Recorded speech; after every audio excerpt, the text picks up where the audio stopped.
Hello and welcome to the Curiosity and Consciousness podcast with me, Karen Maloney. I am your host, and the intention of this podcast is to help us open our minds, get curious about ourselves, and to raise our vibration and consciousness levels. Through these conversations, we hope that you will go on an inward journey to discover the truth of who you are and to become aware of your own energy and vibration. We have the power to consciously create our lives, but we need to wake up to this fact before we can begin the process and learn the key of self-responsibility. Check out the podcast on iTunes, Spotify, Stitcher, Acast, Castbox, or whatever platform you listen on, and please like, subscribe, and share the podcast. Leave a review, leave a rating, as this will help it to reach more people. Check out my website as well, Soul Power Light, www.soulpowerlight.com.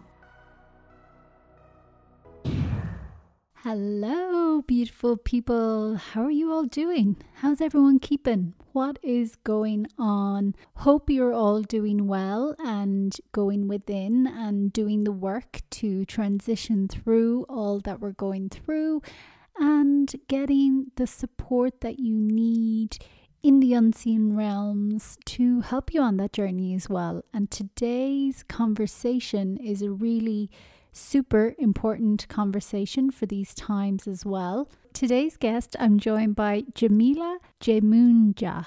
I really hope I got that right, Yamile. Yamile is a professional spirit guide medium and the author of the 7 Types of Spirit Guide. She's also the host of the Spirit Guide Show and the founder of the Spirit Guide Society. Through her show, courses, newsletter, and one-on-one client interactions, Yamile engages with tens of thousands of people annually in her work to help others understand and connect with their spirit guides. And the very first time her spirit guide physically appeared to her in her bedroom in October 2000, she was left with no choice but to start believing in a reality that isn't acknowledged by Western science. Now she uses her gifts of spirit communication to help others connect with their own spirit guides by giving readings and teachings. And her main goal is to assist lightworkers and spirit workers who want to make this world a more inclusive, egalitarian, and compassionate place by teaching them how to connect and communicate with their own personal spirit guides. I really loved this conversation with Yamile, who shared a bit about her experiences and what led her to learn more about mediumship and connecting more with her spirit guides and taking the messages more seriously that were coming through for her. I love how she touched on, in the Western world, how we're very attuned to the physical world and what we can touch, taste, and prove, for want of a better word. But she also explains how the spirit world is in our world as well. We are constantly surrounded by it. We are all one. There is no separation. But we're just on a slightly different vibration, and that's why we cannot see it. But when we adjust our vibration, we can connect more and more to that world and get that support as well. So super interesting conversation where Yamile talks about the 7 types of spirit guides that she has written about in her book, but she also shares a really, really beautiful and important practice that we can all do in order to practice sitting in our own energy, because so many of us do not know what it feels like to be in our own energy. We're constantly picking up on the energy of others and giving of ourselves, but to really sit and know our own energy is super important, because then we can know if a spirit guide is connecting with us or not and how their messages are coming through. So I love that practice as well that she shared, as well as some of her rituals and daily practices that really keep her connected as well to that spirit world. So check it out. There's lots of little tools you can bring with you from the conversation if you so wish, and you can check out more on Yamile's work on www.thespiritguidemedium.com. And as always, I will have it linked on the show notes on my website, soulpowerlight.com. Click the podcast section. And Yamile also has an online quiz so you can find out which spirit guide you are. And I will also link this in the show notes. Yamile, thank you so much for joining me today, and welcome, first of all. Well, thank you so much for having me. I'm excited to be here. Yeah, looking forward to today's conversation with you. You are a professional spirit guide medium and also the author of The 7 Types of Spirit Guide, which just published earlier this week. So looking forward to getting into that as well. But maybe first explain a little bit, what exactly is a spirit guide medium? So a spirit guide medium is someone, actually I'm the only one, I think. I haven't found anyone else yet. Oh, wow. But a spirit guide medium is someone who uses the techniques of mediumship to connect people with their spirit guides. So I do also speak to dead people, basically, but also to other types of spirit guides like angels, aliens, ascended masters, etc. Wow. And so when I do one-on-one readings, I basically sense other people's guides and give them messages from their spirit guides. Ooh, really interesting. And yeah, so many questions I want to ask. But first of all, I'm curious, is this something you could always do? I think I could have probably done it, but I didn't know. So when I grew up, I was very sensitive, like most people in this field. But I didn't really see any kind of spirits. I just sometimes would go out in nature and suddenly feel like this like feeling of like divineness, holiness. I couldn't really describe it. I didn't have the words for it. I just felt really good and elevated and light and that kind of experiences. But when it really started was in my mid-20s when one of my spirit guides showed up in the middle of the night in full physical form in my bedroom. Wow. And that was a moment that I realized, oh, wait a minute, there's something going on. And there's especially something going on that I can't explain with my like normal day-to-day brain. Yeah. And so that's when my journey started. But it took me another like 15 years to really figure out what it all meant. Over the time, I saw more different kinds of spirit guides show up, again, in physical form, oftentimes, not always. And then after 15 years, I started realizing that there was something to it because I started getting messages for other people. I started sensing spirits around other people and spirit guides, actually.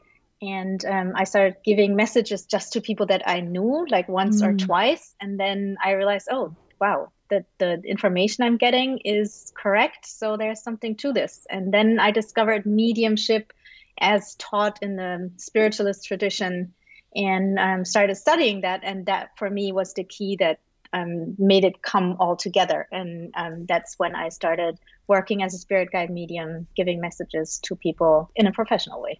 Wow, so interesting. And that first time when the spirit appeared in your room, could you see it physically? And how did you feel? Yeah, I could see him physically. So it happened, the story goes the following way. So I woke up in the middle of the night and I opened my eyes and there was this guy in full physical form, just like I would see you when you were standing next to me.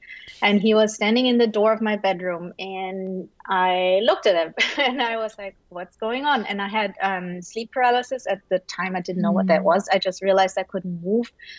And he just stared back at me and I saw that he was just wearing jeans, no shirt, no socks, no shoes, just jeans. And that was it. And he was like, brown skinned. He had, short, dark hair. He looked like he was from South America, indigenous. And yeah, he just stared at me. And then he, out of nowhere, he had this like red glowing orb, maybe the size of a baseball. And he threw it over to me and I felt it touch on, like the bed, and I still remember what that felt like. And then the next thing I knew was that I kind of like blacked out, and next morning I opened my eyes and I realized, wow, what happened? And I immediately started searching for that glowing orb, but I couldn't find it. And then I called my friend and I told her all about it because we had just started our spiritual journey a few weeks before, maybe 2 months before, because I was interested in my indigenous roots because I'm partially indigenous from Colombia, and that's how my journey started. So then this guy shows up. I told my friend, we didn't know what happened. I just knew this isn't I wasn't scared. So I knew it wasn't like a burglar or anything scary. Yeah. And I knew it was somehow connected to my spiritual journey. That's all I knew. And so then 2 days later, we were signed up for a workshop in shamanism because I was interested in that again because of my indigenous roots. And so we went there and we did the workshop, and the guy who taught it explained to us, okay, this is what we're going to do. First, you're going to meet your spirit helpers. That's what he called spirit guides. You're going to travel to the spirit world. You will meet them. And usually when you meet them for the first time, they will give you energy. And sometimes they do it by giving you a big hug, and you can really feel energy flowing from them into you. Or sometimes they will give you the energy in form of a red orb. Wow. And I was like, what? Wow. Wow.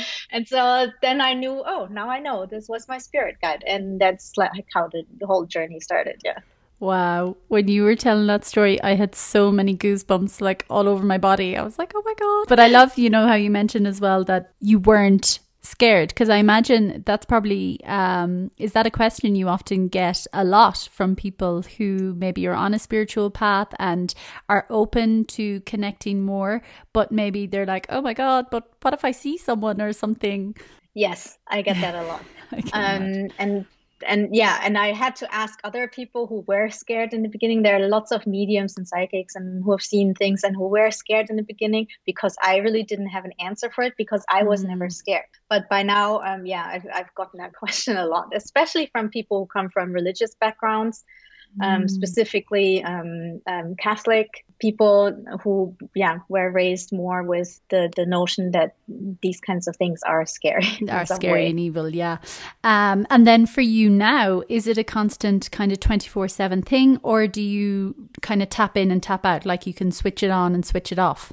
Yeah, I can switch it on and off. I've never had it that it was there constantly. Thank God. Just as well. Yeah.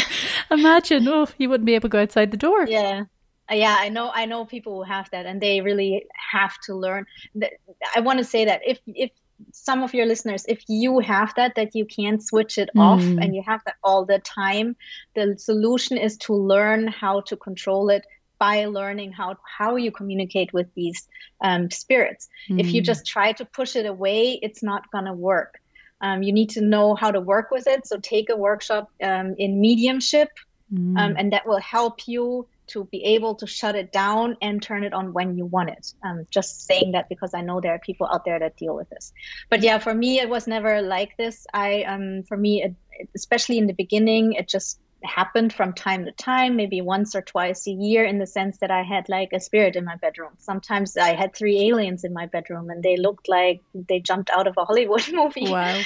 like these grays with the big head and the spindly arms and all that. And I had a nature spirit pop out of the earth in front of me in Barcelona. I had angels sitting on rooftops also in Barcelona. Wow. So, but this only happened like from time to time. And then I never knew what to do with it. I was just like, okay, great, I see you, but now what? And then I just carried on. I carried on with my normal life, and I did the things that people do. I went to college and all that, but I was super unhappy actually, because I had a feeling like there's something that I need to do. I have a mission in life, but I didn't know what it is. And then over time, these spirits, started up showing up from time to time. And then later, like I said, I think that was in 2015 that I started getting these messages, that I realized, okay, there's a connection between these spirits and these messages, and what do I do with it? And that's when I started really taking this seriously. And nowadays, when I do readings, for example, I can switch it on, and then when I'm done with the reading, I switch it off. From time to time, I might like go somewhere and feel drawn to a certain person and get a message. And then I will consider if I give the message, because it's not really a good idea to be in a supermarket and just go up to like random people, because you don't know if they're even into this. You don't know if they're going to get scared. So please, people don't do that. It comes back to each person's kind of free will choice as well. But thank you for sharing that as well. That really kind of important tip and advice for anyone if they are maybe having a all the time, to learn how to work with it and harness it. So, there are kind of certain healthy boundaries. I really want to, I'm sure you have loads of fun tales as well from these dimensions when you're mentioning aliens and everything, but maybe if we've time, we've come back to it. But I'd love to get into exactly who are spirit guides, or what are spirit guides? Okay, sure. So my definition of spirit guides is a little bit different from other people's. My definition is that any kind of being from the higher realms that is connected to us in unconditional love and wants to help us on our spiritual path or in day-to-day life is a spirit guide. Amazing. And does everyone have spirit guides? Yes, everyone has spirit guides, even if you don't know that, even if you don't know it, even if you don't know how to communicate with them. Everyone has spirit guides. And I think we all have a team of spirit guides, 2 or 3 that are with us throughout our entire lives, sometimes even over several lifetimes. And then we have what I call experts that come in to help us through certain difficulties. Let's say you're going through a divorce, and then you have an angel come in to help you go through that divorce. And then after, when you're fine again, they leave and help someone else. So we have a core team and guides that come and go depending on what your needs are at the time. Fantastic. Maybe now might be appropriate time to maybe touch on your book. And you mentioned 7 types of spirit guides in your book. So how come 7, or what are the 7? So this goes back to like my story with the different kinds of spirits popping up throughout like my life. And after a while, I started realizing that my spirit guides showed me these different types so that I could understand there are 7 that they wanted to show me and that they wanted me to talk about. So there are angels. I guess everyone knows angels. Then there's ancestors. So that could be people like your grandparents, great-grandparents, but it could also be ancestors from hundreds or thousands of years back, or even from past lives, or even ancestors that are not like biologically related to you, but more in a sense of like a vocational ancestor. Let's say you're an artist and then you have an artist work with you as a spirit guide. So I count these as ancestors as well. Then we have animal guides, and animal guides are not like the soul of an individual animal, but the spirit of an entire species. Then we have star beings, otherwise known as aliens. But especially when I do one-on-one readings, I don't want to freak people out. A lot of people have seen too many scary Hollywood movies about aliens, and that's not what it's like. So I call them star beings, and also because that includes the stars and the planets themselves, because they're beings as well, and we can communicate with them.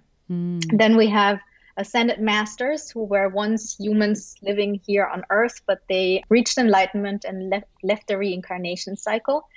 Then we have deities, so that's gods and goddesses. And last but not least, nature spirits, so elves, fairies, gnomes, whatever other names they have around the world. And my spirit guides told me that I should include all of these under the term of spirit guides because of like that definition that they taught me, that any kind of being from the higher realms that is connected to us in unconditional love and wants to help us on our spiritual path is a spirit guide, right? And also because they wanted to make sure that spirituality or the spiritual community becomes a bit more inclusive, in the sense that we don't just use definitions that come from one specific spiritual tradition, because there are people out there in different cultures and spiritual traditions that work with different types of spirit guides. Like we said, some people work with angels, others work with ancestors, others with animal guides, others with ascended masters. And so my guides wanted to bring all of that together under this umbrella of spirit guides. Fascinating. That's brilliant. And I know on your website as well, just to mention, you have a quiz to find out, what is your spirit guide as well. So I'll link that as well at the end of the show. But I know I did it and I got nature spirit. So then once people know, how can people start to connect or work more with them? Right. So that's what the book is about. So in the book, I have that quiz as well, but an extended version. So I have the short one on my website with 11 questions. I have an extended version in the book with 25 questions. So it's more specific. And then the book goes into like the descriptions of the different types of spirit guides. So every type has an entire chapter, and I talk about the the gifts they bring, the characteristics they have, and also the challenges that they bring with them. And then how people around the world from different cultures, different spiritual traditions have worked with that type of spirit guide. And then the book goes into how to connect with your specific type, or actually your individual personal spirit guide. Amazing. And why I structured it that way is because when you know what type you have, it's easier to connect with them, because every type has different ways of communicating. So angels communicate a little bit different than, let's say, nature spirits. Nature spirits is a really good example, because if you know, okay, I have a nature spirit as a spirit guide, then it makes sense to go outside into nature to connect with them. If you have an angel, you don't necessarily need to do that. Then you do other things. And so it was important to, I think it's important for people to first figure out, okay, what is my type? Because it makes it easier to connect. And that's also why I talk about different examples from around the world, how people connected with these types, because that can give you clues on how you can do it yourself. Yeah.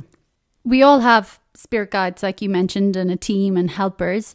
And then why do you think for some people it's easier to connect than others? There are several reasons. One really big one is, especially for people who grow up in what we call the Western world, is that we are very attuned to just the physical world. So we only believe in what's physical, what we can touch and see and hear. And that's even true for us spiritual types, because that's just what we are surrounded by. So even though we are more open to it, still our brain, when something happens, like a spirit guide appears in the middle of the night in your bedroom, you automatically go back to, your brain goes back to, wow, is this even real? Does this even exist? It's automatic. And so that, I think, is one of the main reasons that keeps people from connecting with their guides, because I think we all connect with them. I think spirit guides talk to us all the time, but our brain is wired in a way that we immediately, when it happens, we just shove it aside and say, I just imagined that. That was just a dream, or whatever the explanation is. We just kind of talk ourselves out of it and don't believe ourselves and don't trust our own intuition and our own experiences. And I think that's one of the main reasons. Yeah, I think it's very true. This Western mentality of, like you say, what you can touch, taste physically, like smell. And yeah, we're taught to live in our mind and the rational, logical thinking, which the unseen dimensions, they can't be rationalized, in my opinion. Yeah. It is another realm. It is another truth. And just because we can't see it doesn't mean it doesn't exist. So I'd love for you maybe to talk a little bit more about the unseen dimensions and really just how connected we are. So I think that the unseen dimensions are also not like somewhere else. We don't have to go somewhere, or they don't have to come here. We use these terms because our human language is a little limited when it comes to the spirit world. The spirit world and our world is one, and a lot of indigenous people will tell you that it's just, there is no separation. But it's slightly different, on a slightly different vibration. That's why we don't see it, but we can adjust our vibration. And that's what you need to learn when you want to connect with your spirit guides. Adjust your vibration a little bit, and then you can connect with them. And then it's also important to realize that not everyone will see them, because just like in our physical reality, each person has different ways of receiving information. Some people are more visual, some people are more auditory, others are more physical in the sense that they need to touch something or do something. The same is true when we want to connect with the spirit world. So we need to figure out what is our way of doing it. If I'm an artist or a designer or someone visual, then you are probably more prone to see things. So then you want to learn how to develop your clairvoyance, which means clear seeing. So, but if you're a musician or an audio engineer or someone who's very focused on listening, then maybe clairvoyance is not for you. And then you shouldn't even try or not start with clairvoyance. Then you want to develop your clairaudience, which means clear hearing. And I think a lot of people focus on the wrong things because they see a famous medium or someone who talks about how they do it. And so they think, oh, I have to see them. But also, I want to say most mediums, working mediums, do not physically see the spirits, including me. Yes, sometimes it happens, but usually when I do one-on-one readings, I see things with my mind's eye, just like, inside my own head. Yeah. So it's the same as if I asked you to remember what you had, like visually remember what you had for breakfast this morning. Yeah. And then you have this image in your head, right? And that's how you can see your guides. That's how you can receive images and messages from your guides. So I think a lot of people have, again, seen a lot of Hollywood movies and think that's how it's supposed to be. But they over dramatize things a lot.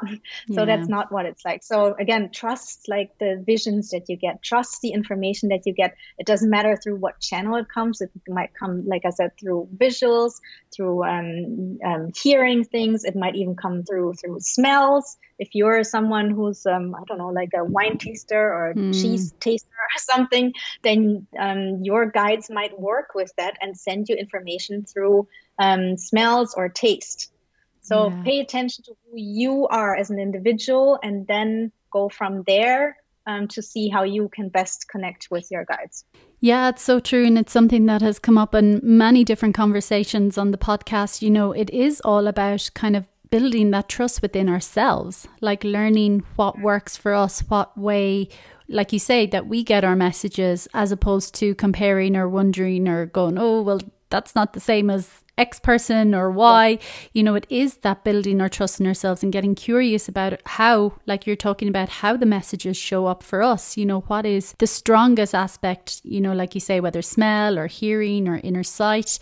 So I love that as well. And like that, it's something that has come up so many times in different conversations. But I'd love as well, another aspect that's been touched on several times before is that idea of adjusting our vibration. And, you know, what are some practices that you do, or what are some practices that can help people to adjust their vibration, again, to open up and, connect to different vibrations and frequencies?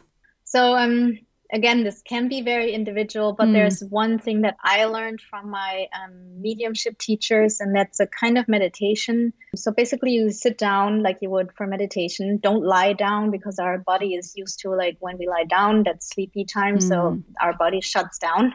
So it's better to sit straight up on a chair, or if you want a meditation pose, on the floor, if that's what you want to do, but you don't have to. So just sit up straight and with a straight back, but relaxed. Then close your eyes and just take a few deep breaths.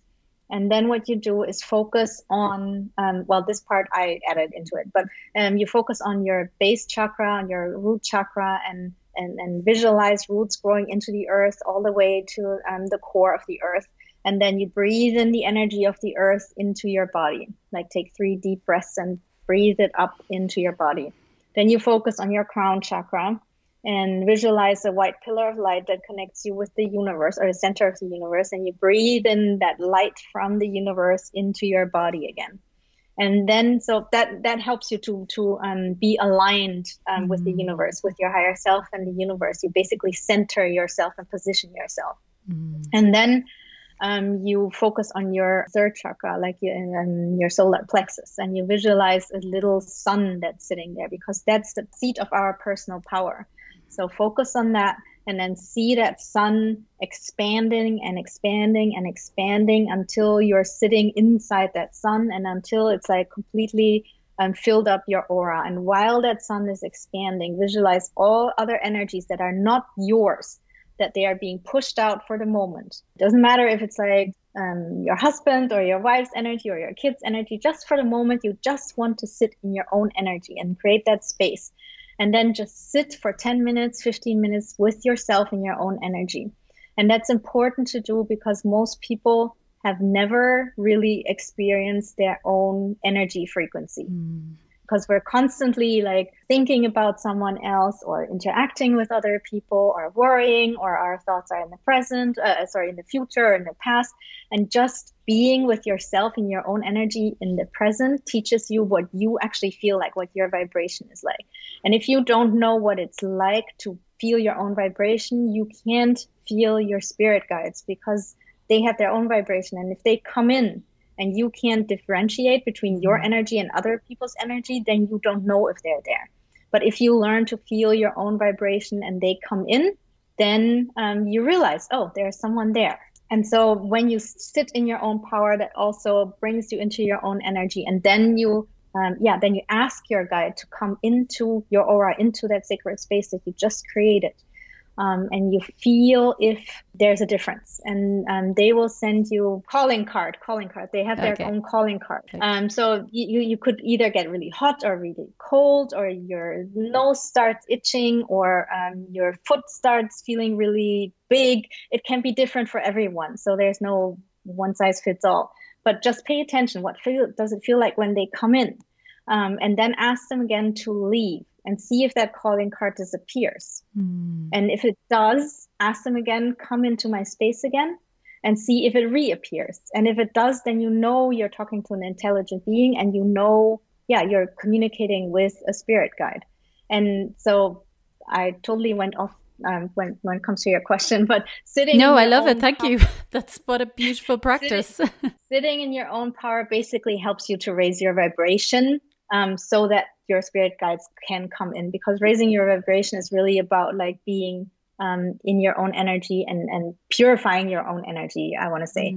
And so then when they come in and go out again, and you do that a few times, and this can take like a few days, this can take a few weeks or even months to do that, you really figure out what that calling card is, that they come in and out, and then you can start communicating with them, because then you can say, okay, so I'm going to ask you a yes and no question. And if it's yes, please step into my sacred space, my aura. And then I feel the calling card, and then I know it's a yes. If you stay outside and I don't feel anything, then it's a no. And from there, then you can start like having more open-ended questions, et cetera, et cetera. But this is how I was taught in mediumship, how to connect with your guides. Love that. Thank you so much for sharing that. Something I'm definitely going to be doing as well. But it's interesting, you know, what you're talking about there as well, and getting to know our own energy. You know, it just comes back to that whole thing and the importance of self-care and self-love. But again, from the Western world, we're often taught, you know, to look externally, and, you know, to look at ourselves is selfish. But I mean, to know ourselves is really the greatest gift, because then we can be the best version of ourselves for ourselves and for others. Exactly. I totally agree. We have to first know ourselves and be ourselves and be in our own true power before we can empower others. Otherwise, it doesn't work. Like even on airplanes, they teach us like first give yourself like air, then get the mask for yourself, and then help others. So kind of the same thing. Yeah, absolutely. And like that, it's just a mindset shift, which I do think is happening. It's happening very slowly, but it is happening, to view it like, no, it's not selfish. Like if I don't tend and take care of myself, you know, on every sense, mentally, physically, emotionally, spiritually, well, then I'm just going to be given breadcrumbs and like you say, not going to be able to empower another either. So it's super important. And I love that practice that you just shared as well. So thank you for that. And thank you for speaking to the importance of us adjusting our vibration as well and feeling into our own energy, because that's everything. Yeah, absolutely. By the way, I learned this from Gordon Smith, a medium in Scotland. Oh, wow. Brilliant. He's amazing. Yeah. Fantastic. Well, thank you, Gordon, as well. And then I suppose maybe adding into that, or thinking on that, the self-care element. And it doesn't have to be, you know, some massive practice, or we take ourselves off for, you know, 2 weeks on retreat or whatever. It can, and that's super powerful. But how can people start to create ceremony in our everyday lives? And I love ceremony and ritual. Like when we bring intention to anything we're doing, it shifts the whole energy of everything. So what are ways that people can tap in and bring this idea of self-care and knowing ourselves throughout our daily lives? So maybe another example from my own life. I'm very, very slow in the morning. Like I'm not the person who wakes up at 5 a.m. and then jumps up and starts the day. Absolutely not. Mm-hmm. And so I struggled with that for a long time because I always thought, well, everyone else does that. Like they get up and they just go and they're happy with that. And I'm like, I can't do it. And I felt bad about it. I felt like I was lazy or whatever. Until I learned just for myself, well, that's just how I am. That's just what I need. That's the self-care I need. So I take my time in the morning. I read a book for half an hour in bed in the morning. Then I get up slowly. And then I go for a long walk with my dog. And only then do I feel like, okay, I'm ready for the day.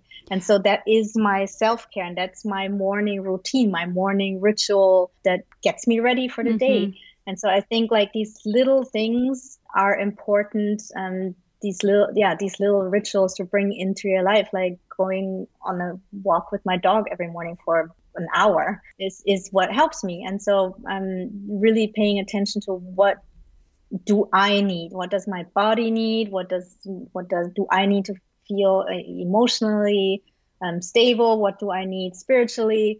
And bring that into your daily life, like you said, and make it into rituals that you do every day. It could be that you need to light a candle in the morning every day because it makes you feel happy and makes you feel connected to your angels or whatever it is. Yeah. But it can be really small things that help you, be yourself and be in your power. Yeah. And, I love even the simpler, the better, because then we'll actually do it. And like you say as well, it is up to each of us individually to find those moments throughout our day, because everyone has busy days and work or kids or, there's lots going on.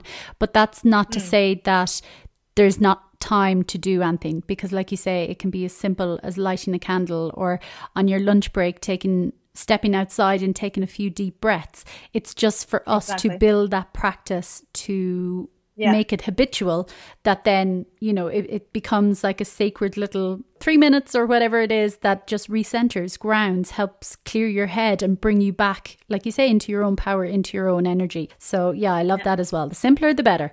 And also I think that when we do these little things, we start with something like you said, lunch break, we step outside and take a deep breath of fresh air. That will also direct us in life towards the things that make us grow even more into ourselves. Yeah.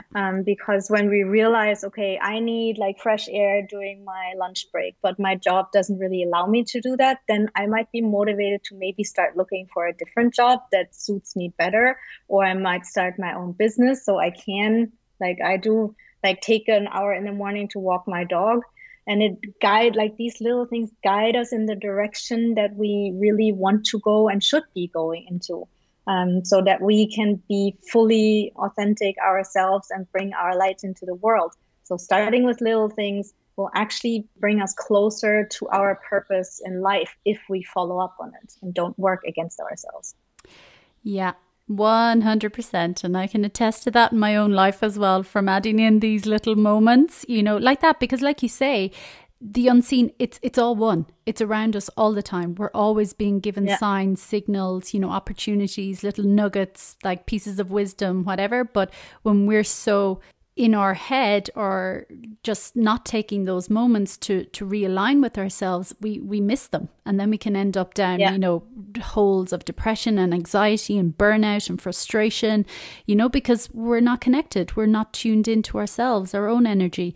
I love that. Definitely. It opens up your eyes. It opens up everything that these other little nuggets can drop in, and you're like, oh, and these sparks. It's like, wow. And it's just following the rabbit trail.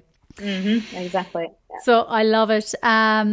Such a brilliant conversation today. I really enjoyed it. And I don't know if you have any fun or funny tales or stories from what you've seen, or adventures or something from the other dimensions that you'd like to share. Sure. So I mentioned this earlier with the 3 aliens that were in my bedroom. That's a fun one. So it was similar to that first story I told. I woke up in the middle of the night and I opened my eyes and there are these 3 aliens, like they jumped out of a Hollywood movie. And they also looked at me, and they were surprised that I could see them. I could really see that they were surprised, just as surprised as I was that they were there. And then one of them, two were standing up, and one was kneeling as if he was going to propose to someone. I don't know what he was doing, but and then one of them kind of like, I want to say ran, but it wasn't like running. I don't know, but he came over to me and he touched my wrist. And then I blacked out, and the next morning I opened my eyes and I realized immediately, like a download, what had happened. So they were there. They actually didn't want me to see them.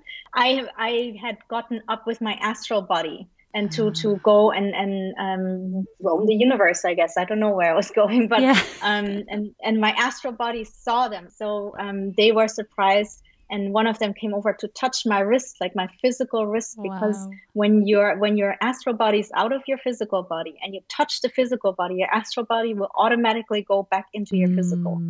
And so he touched me so that I would go back and wouldn't see them anymore. Wow. And so that was an interesting lesson in how that works with astral travel and what we call a silver cord that immediately pulls you back when you're physical body is being touched or when it's in danger or anything like this. So yeah, that was a lesson that I learned from these three aliens.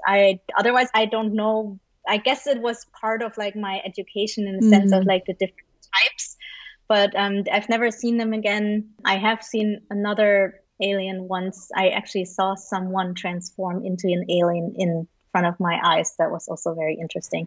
Wow. And that was interesting because I saw why we call them grays. So they don't have gray skin, at least the one I saw didn't. They have like translucent skin, but their flesh underneath is gray. So the flesh shines through. And I could see all these details. I could see like everything, like their arteries and everything. Wow. And it was amazing. It was really crazy.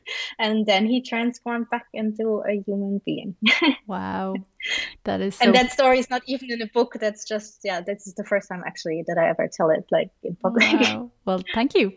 That's so fascinating. And I love how you mentioned you were surprised and they were surprised. Yeah, it was really funny actually. Yeah. And that's something that popped into my head. I wonder, does that often happen where, you jump timelines and it's like, oh, we've come to the wrong place, or no, it's not meant to be this. Who messed up somewhere along the line? But like you say, there is obviously a lesson and a learning for you in it. Yeah. But how nice that he touched your arm to bring you back. Yeah. Amazing. Well, I've thoroughly enjoyed this conversation, and like that, your new book, The 7 Types of Spirit Guide, is out now. So please, everyone, go check it out. And before we wrap up, if there's any parting message you'd like to share, I invite you to share that now. And please also share where people can find out more information on your work. Sure. So my parting message would be that I think it's super important that anyone who's interested to communicate and connect with their spirit guides, do so now. Learn how to do it. It doesn't matter who you learn it from, but do it, because I think our spirit guides are here to help us, especially at this time. We need everyone, like all hands on deck, to really create the change we want to see in the world. And our spirit guides can help us do that, especially if you're not sure what kind of change you want to create or what your purpose is. Your spirit guides can help you do it. Yeah, you are the only one who can do your job. There is no second you. So yeah, please step up, shine your light, create the change you want to see. And you can find me at thespiritguidemedium.com. Brilliant. And as always, I will have direct links from my website as well to all your work. And thank you so much, Yamile. I just really enjoyed it. And thank you so much for connecting and sharing today. Thank you so much for having me. It was super fun. Thank you for tuning in to this week's episode. Be sure to subscribe to the podcast so you get notified every time a new show is released. Get more information on this week's guest as well on my website, www.soulpowerlight.com.